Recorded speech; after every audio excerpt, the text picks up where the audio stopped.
Tes. Assalamualaikum warahmatullahi wabarakatuh. Waalaikumsalam warahmatullahi wabarakatuh. Alhamdulillahirrahmanirrahim. Pada pertemuan kita hari ini diberi kesehatan dan kelancaran sehingga kita hari ini bisa bertemu lewat media Zoom. Sebelum kita mulai, silakan kawan-kawan yang masih belum open kamera bisa segera untuk siap-siap dan kemudian bisa membuka kamera, gitu ya.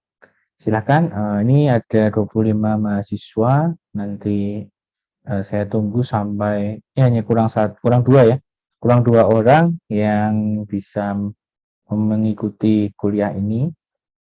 Ya. Untuk absen nanti saya akan absen di tengah-tengah kuliah ya. Oke, silahkan kawan-kawan yang belum siap bisa mempersiapkan diri. Mungkin perlu berpakaian rapi dan lain sebagainya, silahkan ya. Karena ini sama dengan kita kuliah, sama dengan kita tatap muka ya. Artinya dengan kondisi saat ini ya hanya ini yang bisa kita lakukan. Nah, silahkan yang belum open kamera bisa segera open kamera sebelum saya mulai perkuliahan kita hari ini.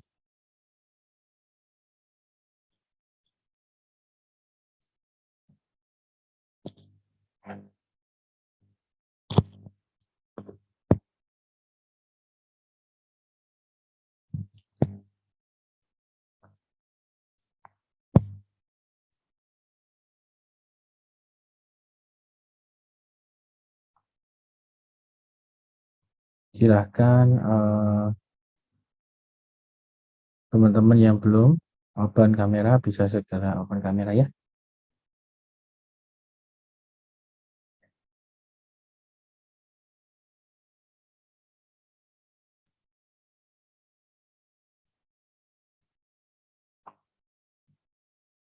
Oke.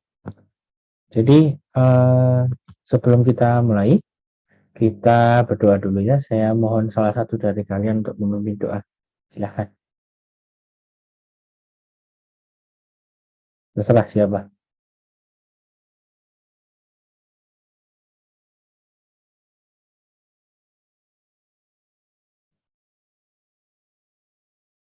Silahkan. Dipimpin doa salah satu dari kalian. Ayo, kita mulai ya.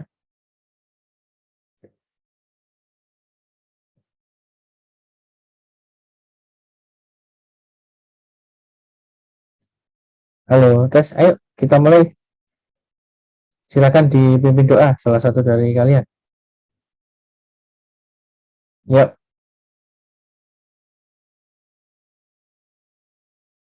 Mbak Tuntun bisa dipimpin doa, silakan.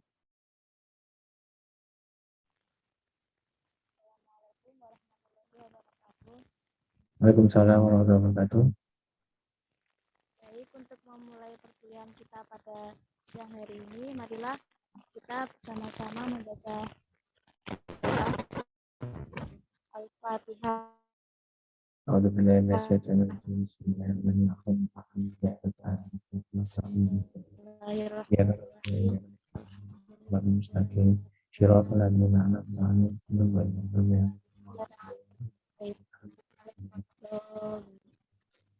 Baik, semoga dengan doa kita tadi dapat memperlancar kuliah kita pada siang hari ini.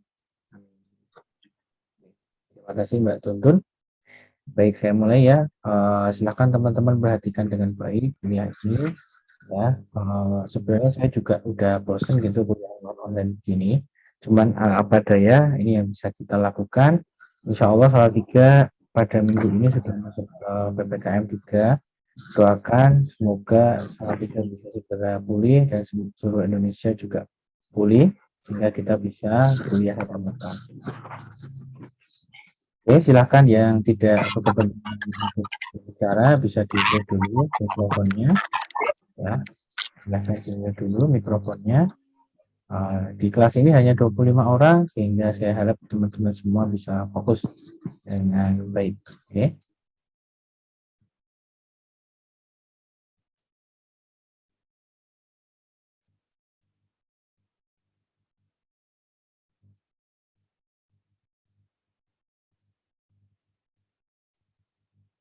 Sudah muncul share screen saya? Tes, sudah muncul tak share screen saya? Sudah, Pak. Oke, sudah ya. Oke. Nah, saya mau mulai dengan aturan kelas saya. Nah, yang pertama adalah nanti kita insya Allah satu semester akan saya ampu berkaitan dengan mata kuliah strategi pemasaran bisnis Islam. Ya, strategi pemasaran bisnis Islam. Nah, seperti di kartu studi kalian, nama saya Doni Rizky Widyamardika. Insya Allah selama satu semester kalian akan berkuliah dengan saya, mempelajari berkaitan dengan mata kuliah ini. Nah, sebelum saya masuk ke materi, jadi saya mau ini ya menjelaskan berkaitan dengan roadmap kita, apa saja yang akan kita lakukan selama satu semester ini. Nah, yang pertama saya akan menceritakan dulu media-media yang saya gunakan untuk berkuliah. Ya. Nah, yang pertama medianya adalah Zoom atau Google Meet ya. Seperti ini, itu persis seperti ini pelaksanaannya, semua wajib open kamera dan lain sebagainya. Tapi selama satu semester ini saya tidak selalu menggunakan Zoom ya, karena keterbatasan dari teman-teman ada yang mungkin kuotanya mepet dan lain sebagainya ya. Maka yang kedua saya juga menggunakan YouTube. Jadi nanti setiap saya selesai Zoom seperti ini, saya akan upload di YouTube sebagai bahan pelajaran. Nah, atau bisa juga saya bikin video sendiri tanpa ada kalian, itu juga bisa. Jadi hasil dari Zoom atau video yang saya buat ya. Nah, di sini kita bisa melihat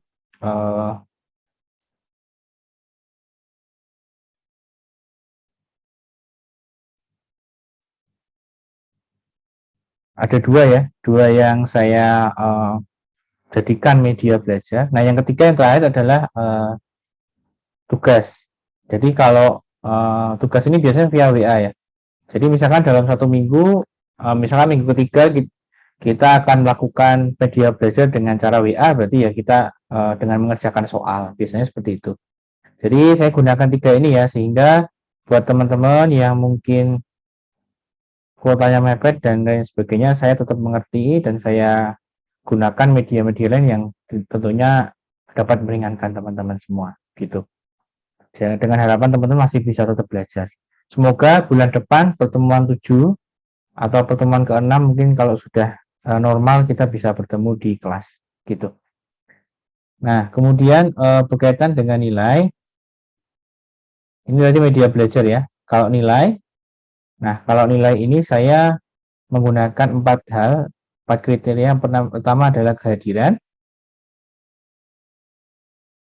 Kehadiran di sini adalah 25%. Tolong kalau teman-teman ini dicatat ya, nanti biar sebagai bahan kalian ya. Kehadiran, terus kemudian ada tugas, semuanya sama-sama 25%. Oke. UTS 25%, dan yang keempat adalah UAS 25%. Nah, dari sini teman-teman nanti untuk kehadiran, misalnya kalau media pembelajaran saya adalah Zoom seperti ini, maka nanti saya akan panggil satu-satu, ada orangnya apa enggak gitu ya. Tapi kalau media pelajaran YouTube, nanti teman-teman saya minta untuk meringkas video yang saya buat. Tuh. Nanti kalau tugas via WA atau mengerjakan soal ya, nanti kehadirannya dalam bentuk kalian mengumpulkan tugas itu, berarti sama saja kalian sudah absen gitu. Nah, gitu ya teman-teman ya. Jadi ada kehadiran, ada tugas, ada UTS, ada UAS gitu. Oke, itu ya kurang lebih yang perlu kalian ketahui. Jadi kalau kita Zoom seperti ini, kita akan open kamera. Lalu ketika kita YouTube, nanti berarti videonya saya upload di YouTube sebagai bahan untuk meringkas ya. Jadi kalian harus meringkas untuk mengganti kehadiran. Kemudian yang ketiga adalah via WA kalian saya kasih soal kerjakan. Nah, udah seperti itu 3 media ya selama pandemi ini. Nanti kalau misalkan kita sudah diizinkan untuk bertemu, insya Allah kita akan belajar seperti biasa. Oke. Nah, yang berkaitan dengan nilai itu adalah seperti yang saya jelaskan di sini, ada kehadiran, tugas, UTS, UAS. Nah, tugasnya nanti beraneka ragam ya, macam-macam. Nanti bisa kalian ikuti ya tugas-tugas yang saya kasih, yang saya berikan kepada kalian. Gitu. Oke, gitu aja cukup ya. Oke. Kita langsung masuk ke materi yang pertama ya. Materi yang pertama ini saya beri judul namanya pendahuluan. Jadi saya akan memperkenalkan dulu sebenarnya yang apa saja yang akan kita pelajari selama 1 semester ini. Ya, mungkin teman-teman di sini rata-rata mengambil konsentrasi pemasaran. Nah, sebenarnya mata kuliah ini apa sih? Gitu. Nah, jadi kalau kita lihat dari kata-katanya adalah strategi, pemasaran, bisnis Islam. Nah, kalian kotakin ya, kotakin yang bagian bisnis Islam. Nah, artinya apa bisnis Islam ini? Berarti di sini artinya adalah bisnis-bisnis yang bernuansa Islam atau menggunakan prinsip-prinsip Islam. Contohnya apa? Bank syariah. Nanti kita akan belajar bank syariah ini bagaimana sih cara memasarkannya. Kalau kita mau memasarkan bank syariah, berarti kita harus tahu bagaimana model bisnisnya gitu. Karena bank syariah itu unik ya. Mungkin bisa lembaga-lembaga lain yang non-bank ya, atau mungkin usaha kecil UMKM yang digunakan atau UMKM yang menggunakan prinsip-prinsip Islam seperti misalnya dia menjual barang-barang yang non haram misalnya gitu, atau halal, atau barang-barang yang baik, barang-barang yang berkualitas dan lain sebagainya ya, macam-macam nanti kita bisa pelajari.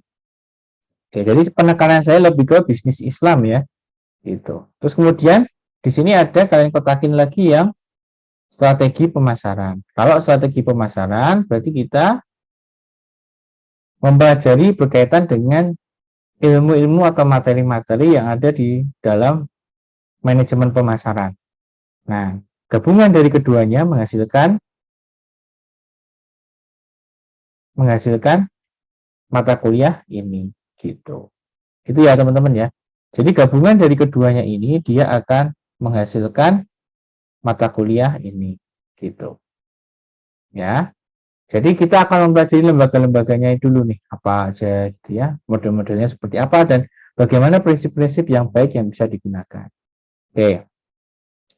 Kemudian kita langsung masuk ya. Sebenarnya saya pada pertemuan ini tuh mau memperkenalkan pada teman-teman semua berkaitan dengan bagaimana cara berpikir. Jadi mindset ya. Mindset kalian berkaitan dengan mata kuliah ini. Gitu. Misalnya di sini mindset itu apa sih? Cara berpikir ya teman-teman ya. Cara berpikirnya teman-teman berkaitan dengan mata kuliah ini itu apa gitu. Nah, itu yang akan saya jelaskan di sini. Kalau kita bicara berkaitan dengan bisnis ya, itu kita tidak serta-merta akan melepaskan yang namanya antara kita dengan masyarakat. Maksudnya gimana, Pak? Jadi bisnis itu kan interaksi ya, interaksi antara kita dengan masyarakat. Jadi ada dua sisi yang harus kalian perhatikan di sini. Jadi ada dua pihak. Yang satu adalah pihak yang perusahaan, pihaknya perusahaan ini saya tulis di sini, pihak perusahaan. Kemudian yang sebelah kanan adalah pihak konsumen. Ya. Jadi kita sekarang masuk di bagaimana kalian harus memposisikan mata kuliah ini di dalam pikiran kalian, atau bagaimana kalian memposisikan strategi pemasaran di dalam pikiran kalian. Jadi yang harus kalian posisikan adalah dua hal ini yang terpisah. Ya, terpisah. Perusahaan dan konsumen itu terpisah. Dan kemudian mereka saling berinteraksi. Ini ya, interaksi. Interaksi, oke? Jadi mereka meskipun terpisah tapi saling interaksi. Nah, oleh karena itu, teman-teman semua, di dalam mata kuliah ini kita akan mempelajari dua hal ini secara bersama-sama. Misalnya di pertemuan ini kita akan ngomongin duanya dulu secara umum, ya, atau minggu depan kita akan ngomongin tentang perusahaan. Nah, itu beda-beda. Jadi mata kuliah ini saya posisikan seperti itu. Oke. Paham ya teman-teman ya? Tentu kalau misalnya kita bank syariah, ya, misalnya bank syariah. Bank syariah ini misalnya contohnya BMT ya, BMT salah satu lembaga syariah. Di sini saya kasih BMT kan posisinya di sini. Nah, kemudian konsumennya di sini ada si A, ada si B, ya, ada si C, ada si D, ada si E, macam-macam. Mereka berinteraksi teman-teman semua, ya. Nah, oleh karena itu, berarti konsekuensinya kita harus memisahkan keduanya dan kita akan berpikir sesuai dengan mereka atau sesuai dengan kapasitas mereka, posisi mereka. Posisinya BMT di sini. Berarti hal-hal apa saja, ya. Jadi yang di sebelah kiri akan kita ketahui bahwa hal-hal apa saja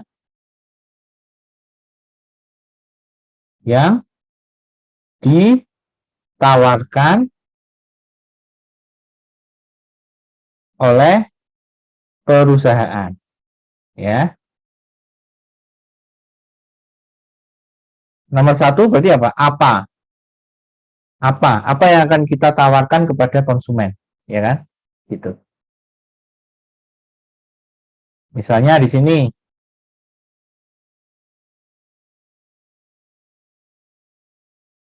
mau menjual produk. Nah, jadi yang kita tawarkan kepada konsumen adalah produk. Nah, sedangkan konsumen hal-hal apa saja yang dicari oleh konsumen. Nah, gitu ya teman-teman ya. Jadi bisa membedakan ya antara yang satu ini berkaitan dengan yang ditawarkan, ya, yang ditawarkan, kemudian yang di sebelah kanan adalah yang dicari.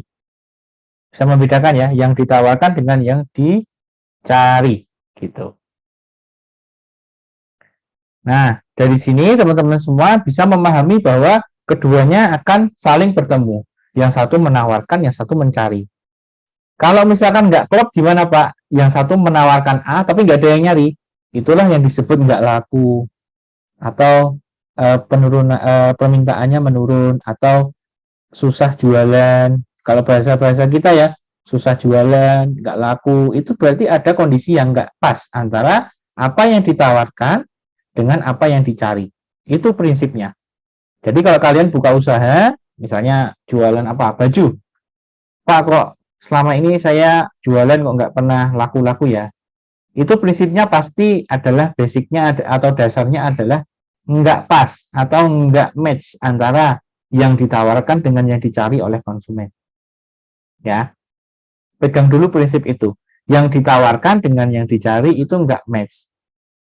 Yang dicari konsumen itu pakaian yang seperti ini, nah kita jualannya pakaian yang seperti ini, nggak pas, nggak match. Harusnya konsumen mencari pakaian yang seperti ini, seperti bentuk A misalnya gitu ya. Kita juga jualan sesuai dengan bentuk A, dengan harga yang sesuai dengan yang diinginkan dan lain sebagainya, macam-macam. Oke, jadi kenapa kok barang itu nggak laku?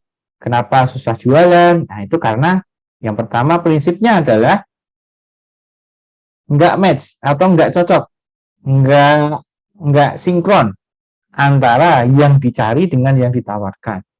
Kalau kalian jalan-jalan pernah menemui rumah makan yang sepi banget, ya itu artinya nggak match antara apa yang ditawarkan dengan yang dicari.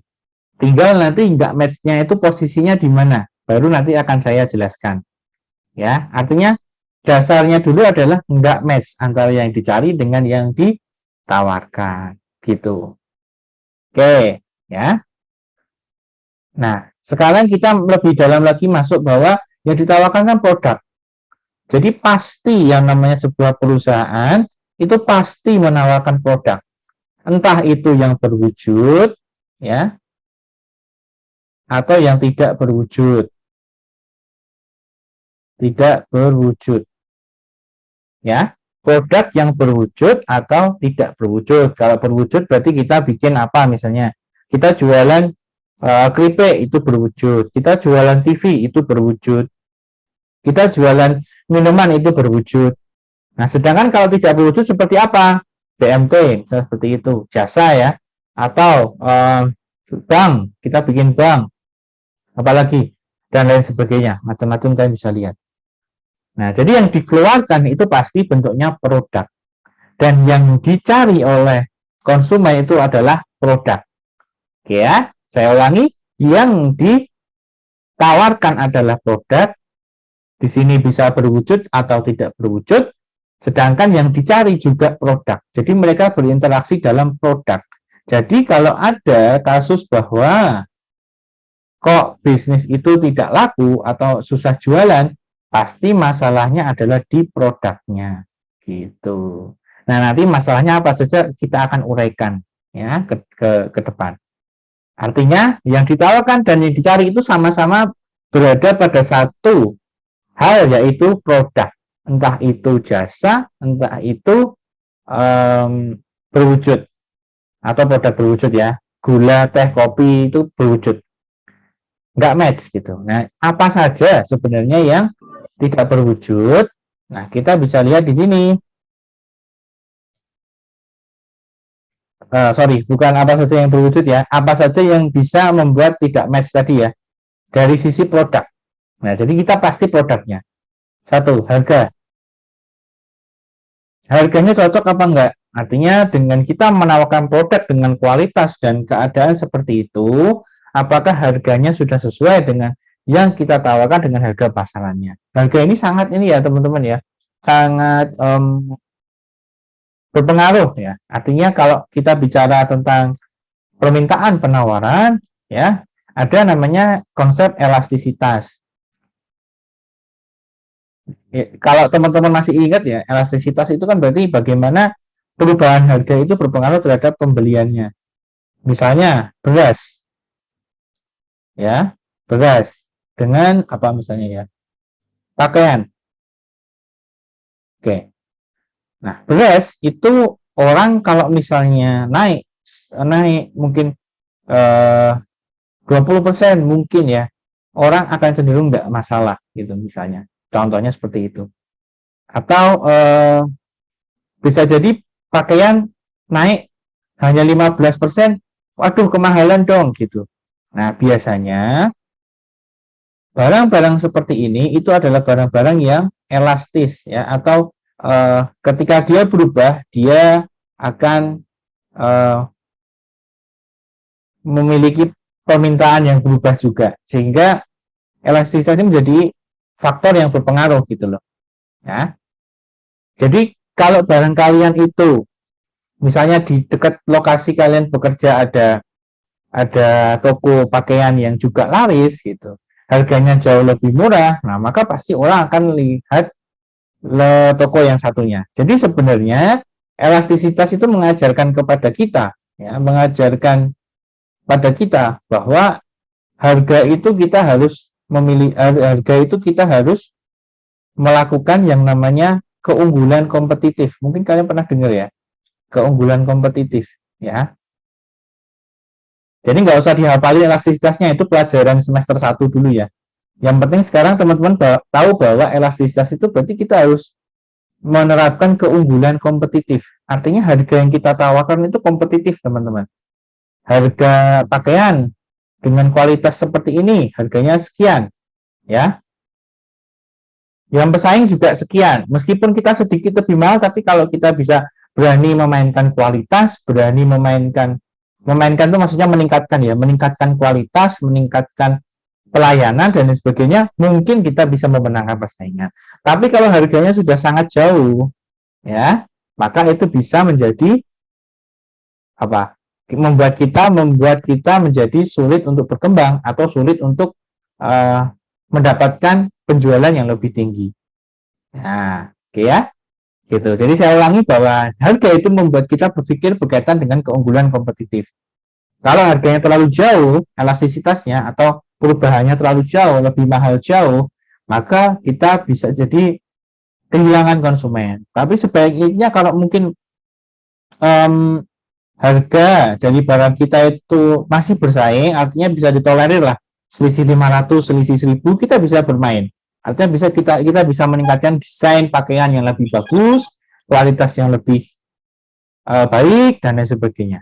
Jadi ada aturannya ya harga itu ya. Jadi kalian harus pandai-pandai mengetahui harga pasaran suatu barang itu berapa, harga marketnya berapa gitu. Ya, itu berkaitan dengan harga. Oke.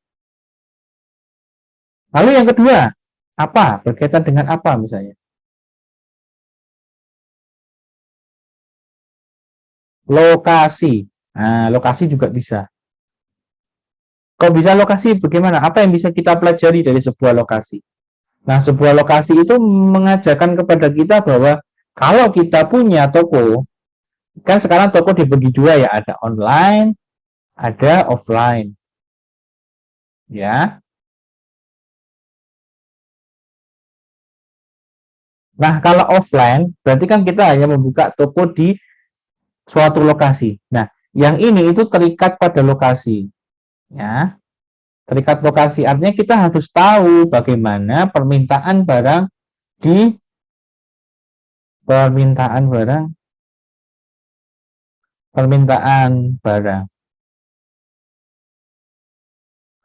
di suatu kabupaten atau kota. Nah, kabupaten atau kota. Misalnya kita bangun rumah makan di Salatiga, ya kita harus tahu bagaimana permintaan makanan di Salatiga itu cenderungnya ke arah mana.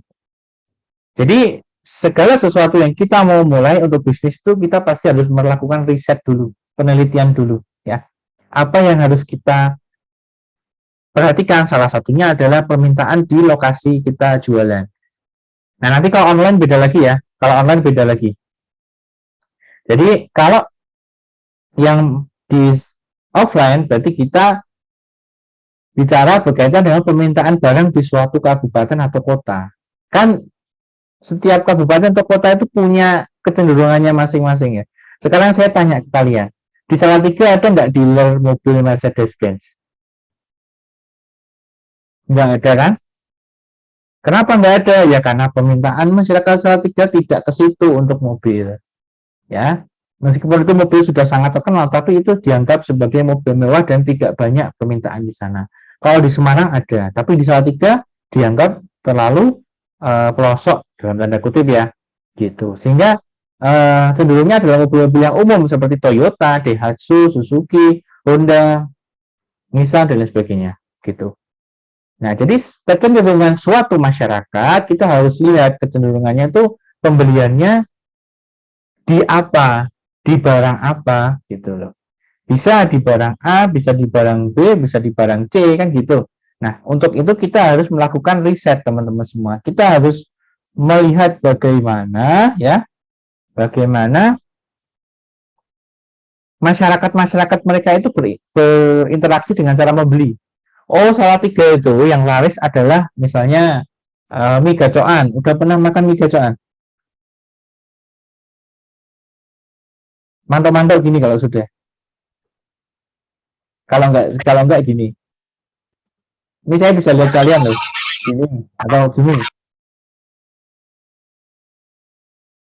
Belum pernah ya? Belum pernah ya? Sudah, Pak. Oh, sudah. Sudah.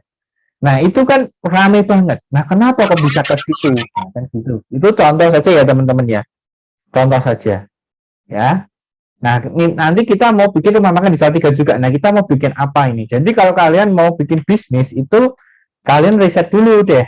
Produknya laris nggak di situ atau masyarakatnya bisa beli nggak di situ gitu. Nah, nanti beda sendiri kalau online ya, nanti saya jelaskan. Oke ya, seperti itu teman-teman. Jadi untuk pertemuan satu ini saya cenderung lebih ke membuka mindset dulu ya, belum terlalu detail. Oke, lanjut ya. Nah, kalau sekarang online bagaimana? Nah, sekarang yang jadi persoalan kalau online itu adalah seberapa banyak orang tahu, gitu teman-teman. Seberapa banyak orang tahu. Jadi jangan asal kita bikin, misalnya bikin di Tokopedia gitu ya, bikin di Tokopedia bikin akun di Shopee atau Tokopedia, asal upload aja, enggak kayak gitu ya teman-teman ya.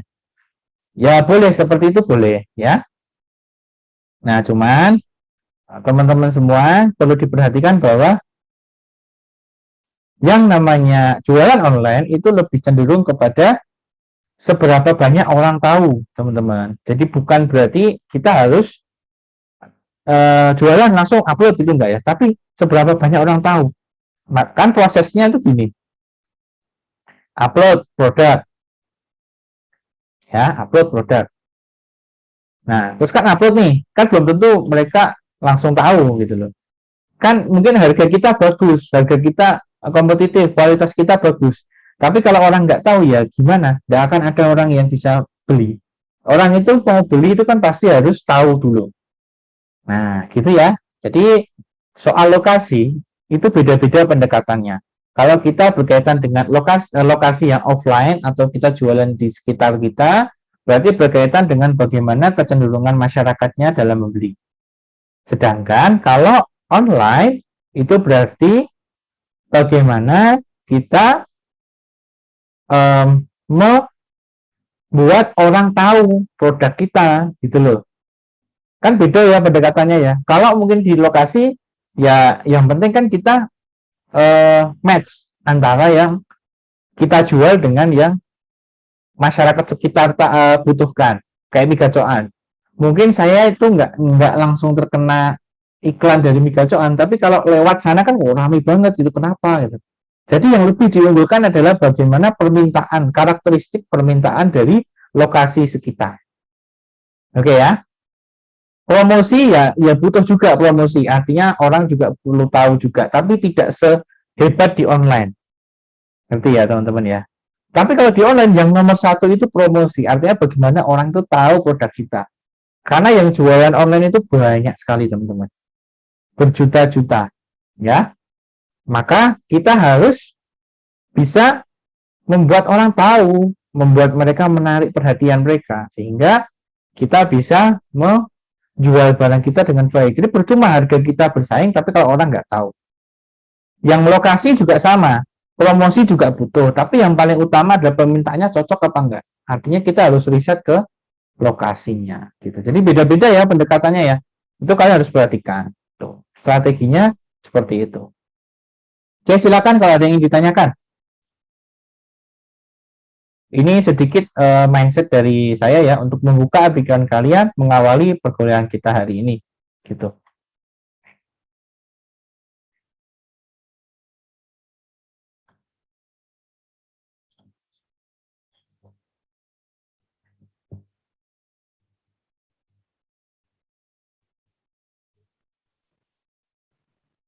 Saya Pak mau tanya Pak. Iya, silakan. Itu tadi Pak terkait online tadi. Online kan harus supaya produk kita itu diketahui banyak orang. Nah itu yang dipertanyakan Pak. Caranya gimana? Terus soalnya kalau pertama itu tetap sulit Pak untuk mengenalkan produk. Ya, betul. Sulit memang. Nah itu langkah pertama untuk kita untuk pemasarannya itu loh. Oke. Terima kasih Mas Muhammad Zukruful Zaman. Oke. Nah, pas pertama ya. Jadi kita tulis fase 1 dulu, fase 1. Oke. Ini tak kasih garis gini, kita upload produk. Set sini ya.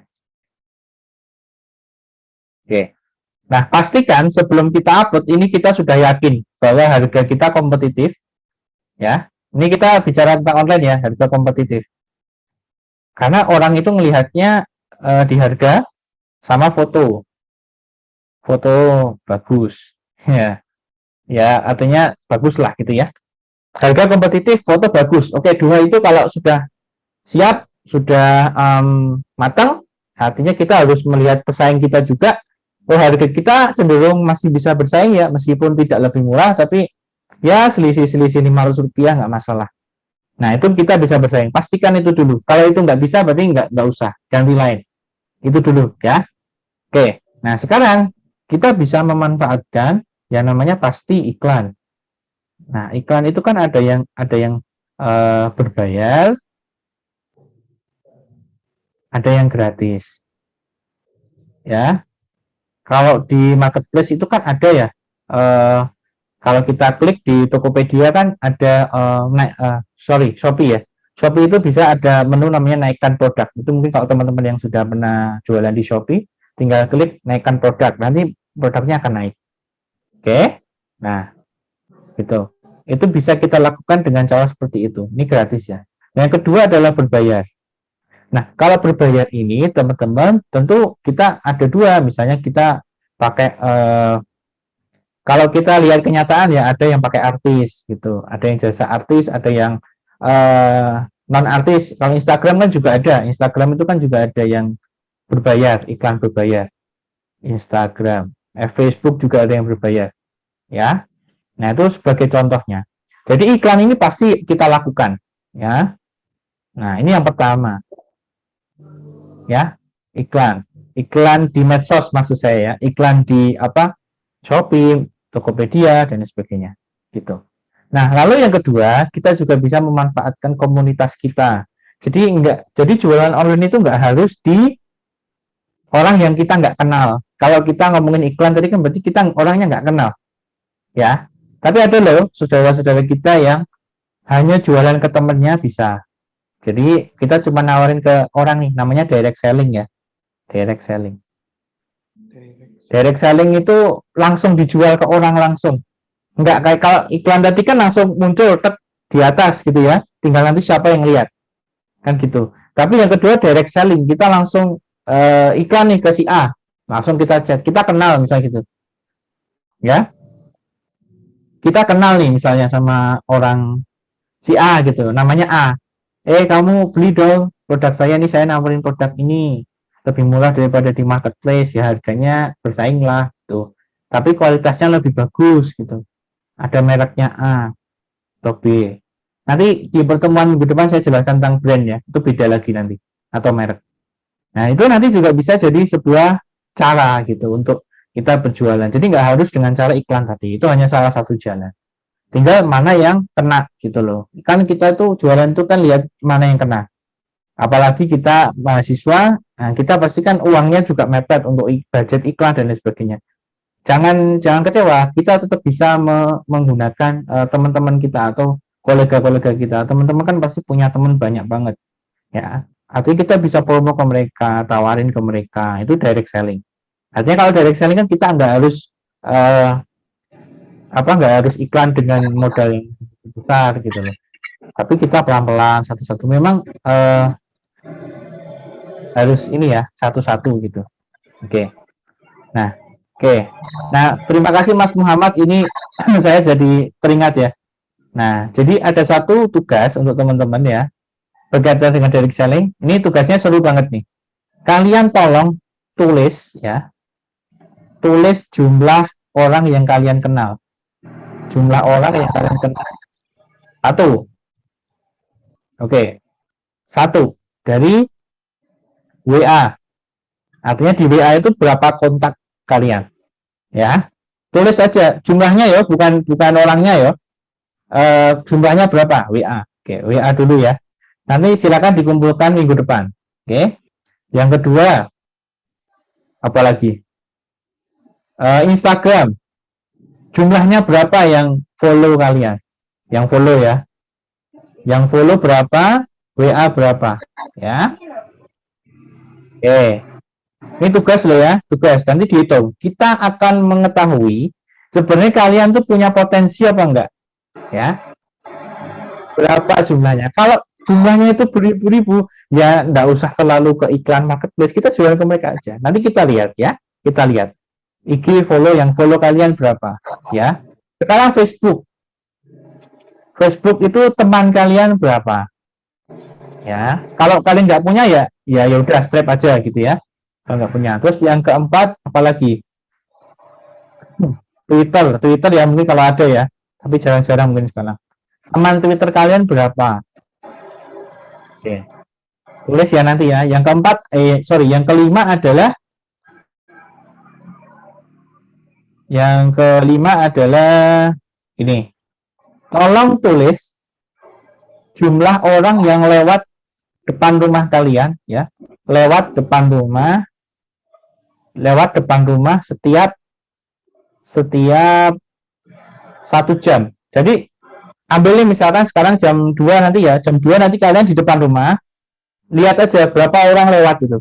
Gitu, misalkan 1, lewat lagi 2, terus 3 berapa. Nanti tulis ya, totalnya berapa dalam 1 jam itu. Jadi kalian ambil sampel 1 jam itu kalian berapa nih yang lewat gitu. Misalkan ada 10 ya tulis 10 gitu ya. Nanti kita akan lihat apa rata-rata yang berapa yang akan lewat depan rumah. Itu juga jadi direct selling loh. Kalian tinggal pasang pelang di situ, berarti kan potensinya segitu. Ya. Tolong 5 ini ya, nanti minggu depan dikumpulkan ya. Ditulis kontak WA kalian berapa, terus yang follow IG kalian berapa, teman Facebook kalian berapa, Twitter berapa, yang lewat depan rumah kalian setiap 1 jam itu berapa. Ya. Nah, nanti kita akan lihat berapa potensi penjualan kalian dalam setiap satu produk. Ya, kalau kalian bisa, misalnya di sini ya, contohnya ya. Contohnya di sini ketemu nih angkanya ada 1.200 orang. Misalnya gitu ya. Nah, kalian mungkin di sini kalian bisa mungkin mempromosikan separuhnya, bisa gitu ya. 1.200 orang. Berarti pertama kalian bisa ini pasang tulisan atau banner di depan rumah kalian. Ya. Misalnya depan rumah kalian kan ada di sini 100 orang. Ya wes pasang gitu. Itu kan kita nyari rezeki ya gitu. Udah. Siapa tahu 100 orang ini nyantol. Dari 50% berarti berapa? 600 orang ya. Kalian tawarin ya, kalian tawarin loh. Ternyata ada 100 orang nyantol, kan lumayan kan? Kita bisa dapat 100 orang pembeli yang pertama. Nah, jadi caranya seperti itu ya, Mas Muhammad Zulkifli ya. Jadi selain kita lewat iklan, ya bisa juga kita lewat direct selling tadi, atau kita menghitung nih berapa koneksi kita selama kita hidup dari lahir sampai sekarang ini, koneksi kita ada berapa orang. Itu juga bisa jadi suatu potensi penjualan. Jadi jangan kita nggak usah mikir yang macam-macam, yang aneh-aneh ya. Itu dulu aja. Dihitung dulu berapa yang kalian kenal. Wah ini bisa Pak, saya ada nih. Kalau 600 orang kontak saya bisa nih saya hubungi, saya promosikan gitu. Ternyata dari 600 itu beli 100, ada 100 orang beli, lumayan kan? Siapa tahu nanti dari 100 ini kan penjualan pertama, ya nggak? Terus ketagihan lagi, dia repeat order. Ada yang repeat 80. Nah, 80 ini repeat lagi, terus sampai yang pembelian ke-4, ke-5, ke-6. Nah, seperti itu artinya apa? Kalian sudah mendapatkan 80 orang yang setia dengan kalian. Tinggal nanti kita promosikan lagi lewat iklan tadi, kita maksimalkan, kita datangkan pelanggan dari tempat lain. Atau kita bisa nih kasih teman-teman kita yang 80 orang ini kita tawari. Teman-teman, kalau kalian mau produk kita gratis, kalian bisa memperkenalkan produk kita ke teman-teman kalian lain lagi. Nah, itu kan lebih banyak lagi ya nggak? Jadi dari 80 orang ini mempromosikan ke teman-teman 80 orang tadi, ya, tambah banyak lagi kan. Jadi yang namanya usaha ini apa jenenge? Online ya. Usaha online itu adalah bagaimana kita menangkap orang-orang sebanyak-banyaknya. Ya, tapi dengan cara yang baik seperti tadi. Kalau mereka nggak mau beli ya nggak masalah gitu. Ya, nanti kita udah dapat 80 customer yang setia, bagaimana kita mengelola 80 ini untuk kita kasih diskon nih. Kalau kalian bisa mendatangkan 1 orang lagi, kalian saya kasih diskon 50%. Nah, itu kan pasti mereka nyari ya, wah tambah lagi, tambah lagi. Nah, kalian akan tambah gede nanti. Nah, jadi perlahan-lahan ya, teman-teman. Gitu. Gitu ya, Mas Muhammad Zukruful Zam'an. Sekaligus menambah materi kita, dan ini tugas tadi minggu depan diselesaikan ya. Dihitung. Nggak susah kalau cuma ngitung orang lewat aja ya. 1 jam tuh ada berapa kira-kira. Nah, nanti di situ potensi teman-teman untuk jualan itu berapa. Gitu. Gitu ya, teman-teman ya. Itu untuk bagian apa tadi? Lokasi ya. Atau keberadaan namanya. Ya, jadi 2 itu yang akan menjadi pertimbangan ya, harga, lokasi. Nah, yang ketiga adalah yang tentunya produk itu. Jadi kalau yang ketiga, tadi kan yang satu adalah harga, yang kedua lokasi, yang ketiga adalah produknya. Ya. Nah, produknya ini berkaitan dengan kualitas. Kalau saya nggak perlu menjelaskan ini ya dengan cara yang rumit ya. Kalau kualitas ya kalian tahu lah. Kita itu ya, kalau jualan itu harus bisa memproduksi barang yang sama, dengan harga yang lebih rendah. Kok bisa gitu? Karena logikanya gini, kalau kalian memproduksi baju misalnya ya, dengan kualitas yang sama, ya, tapi kok harganya lebih mahal, berarti kalian jangan jualan itu dulu. Berarti kalian belum mencapai yang namanya keunggulan kompetitif. Nah, ini seringkali seperti ini ya, keunggulan kompetitif. Nah, jangan jualan itu dulu. Kalian harus bisa memproduksi gimana caranya memproduksi barang A dengan dengan kualitas yang sama atau output yang sama kualitasnya, tapi harganya lebih rendah atau biaya produksinya lebih rendah. Gitu ya. Bisa dimengerti ya teman-teman ya, itu hal-hal yang umum gitu. Oke, jadi 3 ini ya kalian pegang baik-baik. Jadi kalau ada yang nggak match antara kiri dan kanan, berarti akan menciptakan nggak laku, susah jualan dan lain sebagainya. Karena nggak match antara kiri dan kanan. Kalian nggak ngerti caranya promosi, berarti itu sama aja kalian nggak match antara kiri dan kanan. Jualan itu sebenarnya simpel. Cuma tinggal gimana kita mengembangkan. Nggak harus pakai biaya iklan yang tinggi, nggak harus. Tapi kalau kalian punya modal yang tinggi ya nggak masalah gitu loh. Tapi kalau kalian mepet budgetnya ya kalian bisa pakai direct selling. Dan saya rasa semua orang itu pasti punya koneksi ya. Nanti nggak usah takut, yang penting kan kita nawarin kan, kita nggak maksa. Kalau mereka mau beli ya alhamdulillah, kalau enggak ya nggak masalah gitu aja. Tapi kalau kita asal upload produk di Shopee, udah tungguin ya nggak akan ada ya. Artinya nggak akan ada yang mau beli, yang nggak kenal juga siapa gitu ya.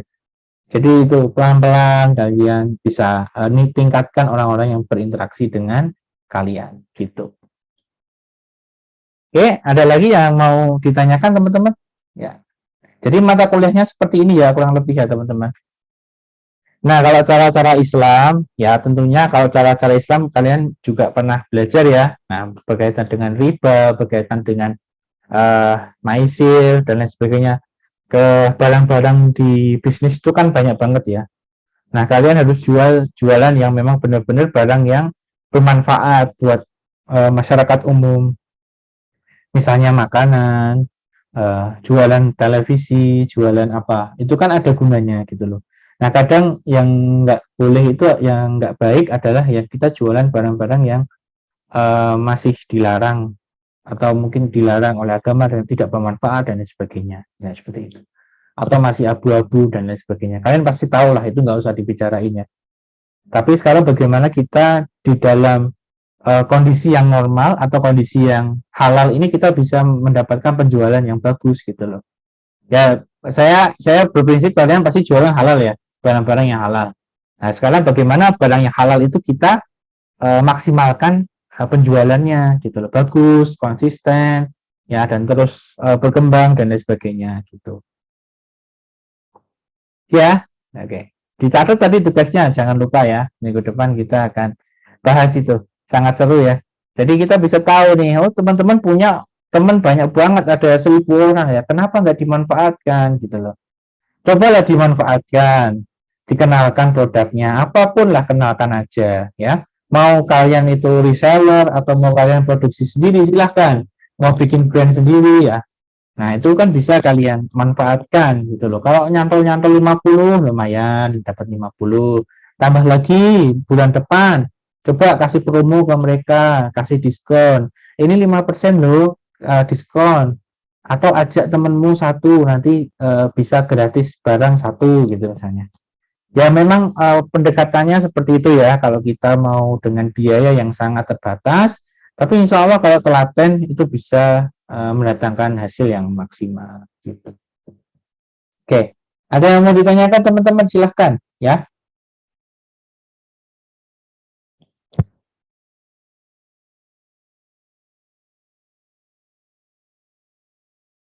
Mungkin udah, Pak. Oke. Oke ya. Nah, itu sekian aja pembukaan dari saya. Mungkin kuliahnya nggak terlalu lama, nggak masalah ya. Yang penting cukup dan ada ilmu, tambahan ilmu di setiap minggunya.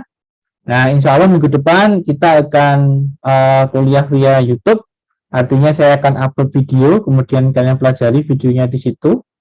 Nah, tugasnya tolong nanti dikumpulkan maksimal hari minggu depan ya. Minggu depan berarti hari tanggal berapa? 12 ya. Tanggal 12 tolong kirim ke saya via WA, tolong ditulis di dalam apa